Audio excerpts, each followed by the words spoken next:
اور جو ہم نے موجودہ دور میں نکاح پڑھاتے وقت لوگ کہتے ہیں نا جی وہ شرعی حق مہر لکھ لیں، ان کے ذہن میں ایک عجیب سی بات ہوتی ہے کہ 32.5 روپے لکھ لیں۔ وہ بھی کیا ہے، وہ بھی سن لیں۔ ہندوستان کے اندر آپ جانتے ہیں خاندان غلامہ، خاندان خلجی، خاندان تغلق، خاندان زنگی اور مغلیہ خاندان کی حکومت رہی ہے۔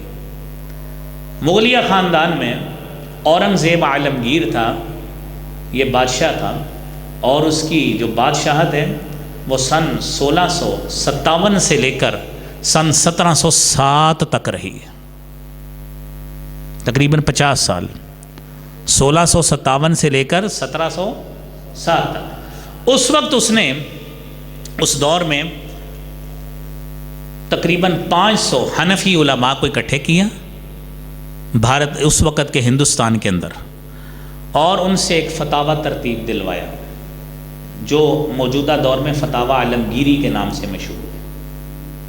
آپ اس کو بھی لے لیں، میں اس کی حقیقت آپ کے سامنے رکھ دیتا ہوں کہ آپ اس کے مطابق حق مہر دیا کریں، پھر اگر شرعی کرنا ہے اس کے مطابق ہی چل لیں۔ اور اس وقت کے حساب سے اس نے 32.25 روپے حق مہر جو ہے نا وہ متعین کیا۔ اس دور میں برطانیہ کی جو کرنسی تھی اس دور میں ہندوستان کا 1 روپیہ برطانیہ کے 60 پاؤنڈ کے برابر تھا، 60 پاؤنڈ کے برابر، 60 پاؤنڈ کے برابر۔ آج ابھی ریٹ جو 12 بجے تھا 355.56 روپے تھا پاؤنڈ کا۔